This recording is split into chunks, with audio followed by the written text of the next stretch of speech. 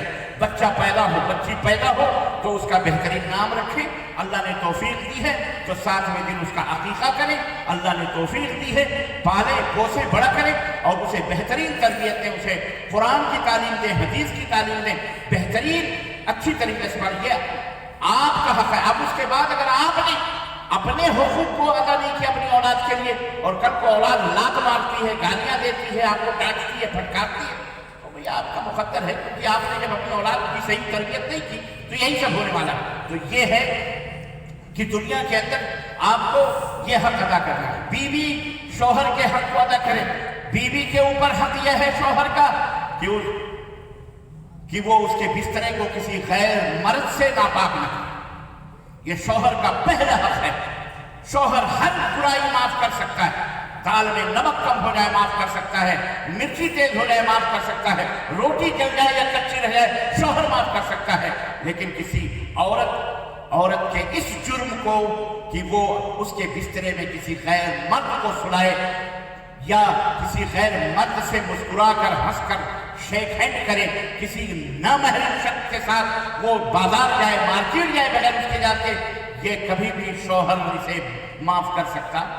یہ اس کے بستر اس کی زندگی کے ساتھ شراکت ہے, یہ معاف نہیں کر سکتا. اس لیے اس بات کا عورتوں کو خیال رکھنا پڑے گا کہ اپنے شوہر کی خدمت کریں, ان کی دیکھ ریکھ کریں. وہ ان کے لیے سردی اور گرمی میں مصیبتیں مشقتیں برداشت کرتا ہے اور ان کے لیے کما کے رانی بنا کر کے گھر میں رکھتا ہے. اگر وہ ناراض ہو جائیں تو آپس میں انا کبھی نہیں آنی چاہیے. آپس میں بات چیت کا سلسلہ جاری رہنا چاہیے. کبھی موبائل سوئچ آف نہیں ہونے چاہیے. بات کے سلسلے جاری رہنے چاہیے. کتنی بھی دشمنی ہو جائے میاں بیوی میں, لیکن راستہ ہمیشہ کھلا رہنا چاہیے. عزیزان محترم, اس لیے انا کا معاملہ نہیں آنا چاہیے, بات چیت کرنا چاہیے آپس میں. اور عورت کا فرض بنتا ہے کہ اپنے شوہر کے ہاتھ کو اپنے ہاتھ میں لے کر کے اس سے معافی مانگے. اور شوہر کو بھی چاہیے کہ وہ کم از کم محبت کا اظہار کرے, پیار کا اظہار کرے, ہدیے لائے, تحفے لائے, اسے کھلائے, اسے پلائے. اللہ کے رسول صلی اللہ علیہ وسلم کی زندگی بہترین نمونہ ہے کہ اللہ کے نبی صلی اللہ علیہ وسلم کٹورے میں دودھ آیا یا پانی آیا, اللہ کے نبی نے اپنی ازواج مطہرات میں ایک بیوی کو دیا پینے کے لیے, انہوں نے پیا. اللہ کے نبی نے جہاں سے انہوں نے ہونٹ لگا کے پیا تھا وہیں سے ہمارے اور آپ کے نبی محمد رسول اللہ صلی اللہ علیہ وسلم نے وہاں سے ہونٹ لگا کے پیا, دوسری کو دیا, پھر انہوں نے جہاں سے ہونٹ لگا کے پیا تھا وہاں سے انہوں. اس طرح سے سب بیویوں کو دے کر کے آپ نے وہیں ہونٹ لگا کے پیے جہاں جہاں آپ کی بیویوں نے ہونٹ لگا کے پیا تھا. اللہ اکبر, رضی اللہ تعالی عنہن صلی اللہ علیہ وسلم. اس طرح سے اللہ کے نبی نے اپنی امت کو یہ طریقہ بتایا کہ تمہیں زندگی کس طرح سے گزارنی. اللہ کے نبی صلی اللہ علیہ وسلم فرمایا کہ المرأة اذا صلت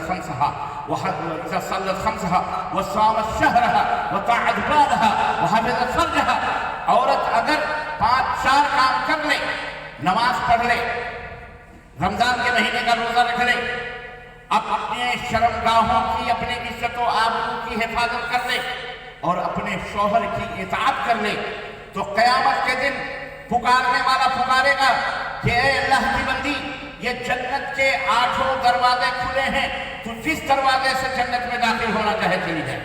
اللہ اکبر, یہ کتنی بڑی بشارت ہماری بہنوں کے لیے اور ہماری ماؤں کے لیے.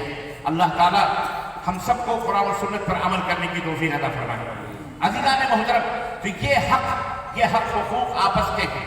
بھائی کا بھائی کے اوپر حق ہے کہ کوئی کسی کو, اللہ کے رسول صلی اللہ علیہ وسلم فرمایا کہ ایک مسلمان کے اوپر حق یہ ہے کہ نہ اسے گالی دے, نہ اسے مارے, نہ اسے پھٹکارے, نہ اس کو برا بھلا کہے, نہ اس کی ذات سے. المسلم من سلم المسلمون من ید لسانہ. اللہ کے نبی نے فرمایا کہ صحیح مسلمان وہ ہے جس کی زبان سے اور جس کے ہاتھ سے ایک مسلمان محفوظ ہے, اس کی عزت و آبرو محفوظ ہے. ایک مسلمان کا ایک مسلمان کے اوپر حق ہے. آج یہ حق ہم ادا کر رہے ہیں. ہم ایک دوسرے کو گالیاں دیتے ہیں, ہماری بہنیں ایک دوسرے کو گالیاں دیتی, ایک دوسرے کے پڑوسیوں کے حقوق. اللہ اکبر, اللہ کے نبی نے فرمایا کہ جبریل آ کر کے مجھے اس قدر نصیحت کریں, وصیت کریں کہ کہ مجھے خوف ہوا کہ کہیں اللہ پڑوسیوں کو بھی وراثت میں حق نہ دے دے۔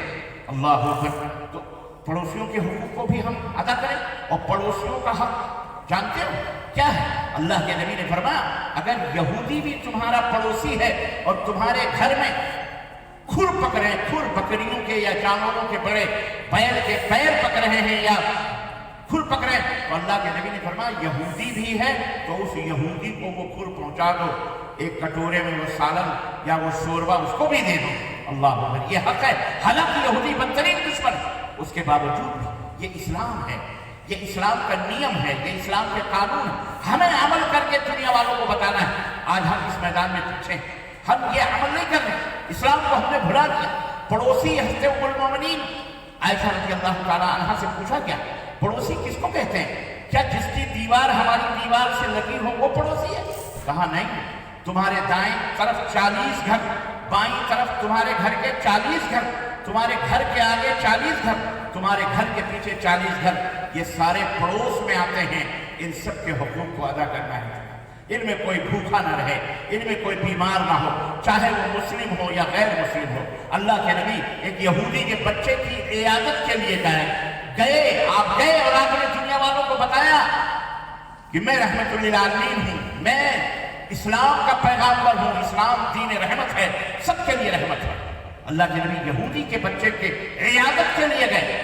یہ دلیل ہے اس بات کی کہ ہم بھی اگر ہمارا پڑوسی غیر مسلم ہے، اگر ہمارا برادران وطن بھوکوں مر رہا ہے، اگر کوئی بھائی مریض ہے، ہاسپٹل میں ہے، پیسے نہیں ہیں علاج کرنے کے، اللہ نے آپ کو پیسے دیے، چاہے وہ مسلم ہو یا غیر مسلم ہو، ایک مسلمان کے ناطے آپ کا فرض بنتا ہے پرچی لے کر دوا خرید کر اگر اللہ توفیق دیا تو لا کے دے دو، اس کو بھی کھلاؤ، اس کو بھی پلاؤ۔ اس طرح سے اسلام آگے بڑھتا ہے۔ یہ حقوق ہے عزیزان محترم، جانوروں تک کے حقوق، چوٹی تک ایک دفعہ اللہ کے نبی، یہ سب بتانا ہے، یہ سب آپ کو پڑھنا ہے نبی کریم صلی اللہ علیہ وسلم کی سیرت ہے، یہی اسلام ہے۔ اور اگر آپ نے اللہ کے حقوق کو اور بندوں کے حقوق کو اس طرح سے اگر آپ نے خیال کر کے رکھا تو یاد رکھو اس دنیا کے اوپر انشاءاللہ تبارک تعالیٰ کم از کم اپنے بھارت کے رہبر بن جاؤ گے، رہنما بن جاؤ گے، کوئی آپ کے اوپر انگلی اٹھانے والا بھی نہیں ہوگا، نہ کوئی آپ کو تانا دینے والا ہوگا۔ آپ کے دین نے آپ کو وہ اخلاق سکھائے ہیں، وہ بلندیاں عطا فرمائی ہیں اور وہ گڑ بتائے ہیں، وہ کیمیا عطا کیا ہے کہ اللہ اگر ہم ان کو اپنی زندگی کے اوپر نافذ کریں، اپنے سماج اور معاشرے کے اوپر نافذ کریں تو اللہ کی قسم دنیا کے لیے رول ماڈل ہو جائیں گے، نمونہ ہو جائیں گے، اور دنیا ہمارے اسلام کو قبول کرے گی۔ اپنے شادی بیاہ کو پاکیزہ کرو، گانے بجانے سے، رسم و رواج سے، بری چیزوں سے، اپنے اس معاشرے کو بدعقیدگیوں سے، شرک سے، بدعات سے، خرافات سے پاک و صاف کرو، اللہ اور اس کے رسول کی اطاعت و فرمان برداری کر کے سماج اور معاشرے کو خوشبوؤں سے بھرو، اپنے بچوں اور بچیوں کو اعلیٰ بہترین سے بہترین تعلیم دو، انہیں سائنس پڑھاؤ، انہیں جاگرفی پڑھاؤ، انہیں انجینئر بناؤ، انہیں ڈاکٹر بناؤ، انہیں حافظ بناؤ، انہیں عالم بناؤ۔ صرف حافظ اور عالم نہیں بلکہ وہ حافظ اور عالم پڑھنے کے بعد وہ ڈاکٹر بھی بنے، وہ بیرسٹر بھی بنے، وہ قاضی بھی بنے، وہ جج بھی بنے، وہ ایڈوکیٹ بھی بنے، وہ انجینئر بھی بنے، وہ سی اے بھی بنے، چارٹرڈ اکاؤنٹنٹ بھی بنے، وہ دنیا کا پرائم منسٹر بھی بنے۔ ہماری سوچ اور ہماری اڑان یہاں تک ہونی چاہیے۔ ہمیں صرف عالم مولوی بنا کے نہیں چھوڑنا، عالم مولوی بنے کے بہترین بنے، وہ منبر و محراب کے امام بنے، رہبر بنے، رہنما بنے، خطیب بنے، اور وہی عالم ہمارا ڈاکٹر بھی بنے، انجینئر بھی بنے، ہماری ماں بہن بیٹیاں بہترین سے بہترین اعلیٰ تعلیم حاصل کر کے اونچے عہدوں پہ جائیں۔ یہ سب ہماری ذمہ داری ہے اور یہ سب ذمہ داران قوم کی ذمہ داری ہے۔ عزیزان محترم، میں زیادہ گفتگو نہ کرتے ہوئے، رات کی اس لمبائی کو محسوس کرتے ہوئے، میں اپنی بات کو سمیٹتے ہوئے یہ بات آخری، یہ نصیحت سب سے پہلے میرے لیے، آپ کے لیے، کہ اگر ہم دنیا کے اندر بھی آخرت کے اندر بھی اللہ کی رضا اور خوشنودی چاہتے ہیں، رفعت اور بلندی چاہتے ہیں، تو ہمیں چاہیے کہ ہم رب کے قرآن اور محمد رسول اللہ صلی اللہ علیہ وسلم کے فرمان کے مطابق اپنے سماج کو، اپنے ایمان کو، اپنے عقیدے کو، اپنے عمل کو، اپنے اخلاق کو، اپنے معاملات کو ڈھالیں اور آگے بڑھیں۔ اللہ ضرور ہمارا ناصر اور حامی ہوگا۔ اللہ عز و جل سے دعا ہے کہ اللہ تعالیٰ ہم سب کی زندگی میں برکت ہی برکت عطا فرمائے، اور اللہ ہمارے دلوں میں ایک دوسرے سے محبت عطا فرمائے۔ اللہ ہمارے سماج اور سوسائٹیوں کو شیطان کے ہر شر اور ہر